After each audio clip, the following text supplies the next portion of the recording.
story you may have heard of. So they started a red card for IKEA campaign. Now that didn't mean they wanted the IKEA management to join the party. Red card in this sense comes from soccer, right? So they said, sign this, we're giving a red card to IKEA, and they forced IKEA, after a long campaign, to agree to have international independent labor inspectors inspect the factories that were producing goods, you see what I mean, et cetera, et cetera. So IKEA had to make a change in terms of how they related to non-European countries' production, at least in terms of dealing with the Netherlands. They're probably sending all the slave labor-made stuff to the United States. But you see what I mean? In other words, it had a concrete, was a very concrete campaign that, for example, that they were able to do. So, I mean, I think they all do try to look up with this. I should probably point out that the European left, has their own caucus within the European Parliament. They have their own meetings, their own conferences, to try to have unity across European borders, and to deal with various things such as human trafficking, particularly from Eastern Europe, right? Like how to fight against it, and so on. So, I mean, there's various things of some great international significance that you can do that are beyond just the nation state. Yeah. Like, for example, one thing that one could point out is opposition to NATO, NATO's various wars. If it wasn't for these far left parties, there would be virtually no organized opposition, right, in a clear structural sense to these wars. Not that there would be people angry about them or people coming out in the street, but you actually have people who can possibly hold the government's feet to the fire, up to and including the point where even where the left's in a distinct minority in any given European parliament, the far left has often been able to cause enough noise and embarrassment and win over enough public opinion that the European country has decided they'd rather pull their troops out of Iraq or even Afghanistan rather than keep having to put up with these embarrassments, these constant exposés. So there are things that they can do that relate to the international level. I mean, it's never easy, of course. NATO, that's now a terrorist organization.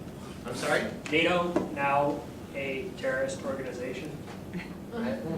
I got in late. I'm sorry if you mentioned this before, but I was wondering if you've read the Invisible Committee's, the French publication, The Coming Insurrection.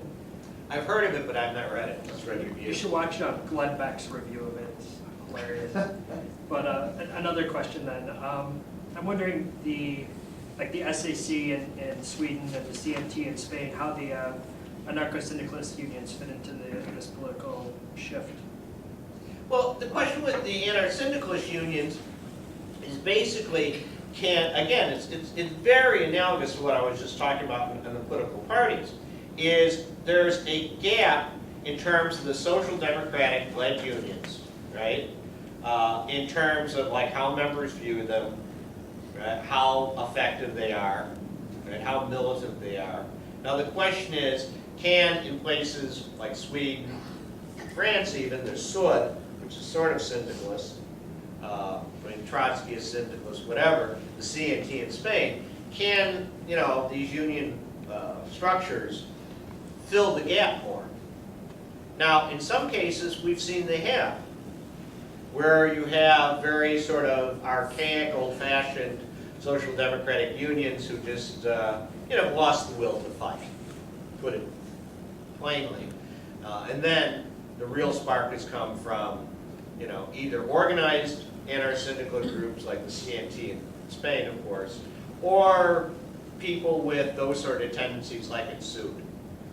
So, for example, the Sarkozy government is terrified of this one small union, SUD, because it's more radical than the CGT, which is communist-led, and it's more unpredictable. And they're particularly afraid because they have a lot of people in transport. And so what they're worried about, of course, is that the day will come, there'll be some sort of crunch, and the country will get shut down. Not because the majority of transport workers actually are card-carrying members who sued, but rather that they take the spark, that they set it off. Because anti-syndicalist unions aren't strong enough in most of Europe, and they're non-existent in some countries, practically like Germany, but elsewhere, they're usually not strong enough to actually have complete hegemony over a situation or a union. But what they often do is they outflank to the left the existing unions, which often then forces the existing union to move left. This is particularly true in France and Spain.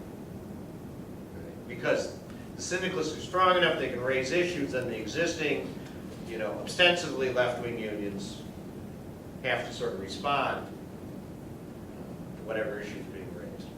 You see what I'm getting at in terms of if there's a void there, the traditional unions, right? You could have more and more of that.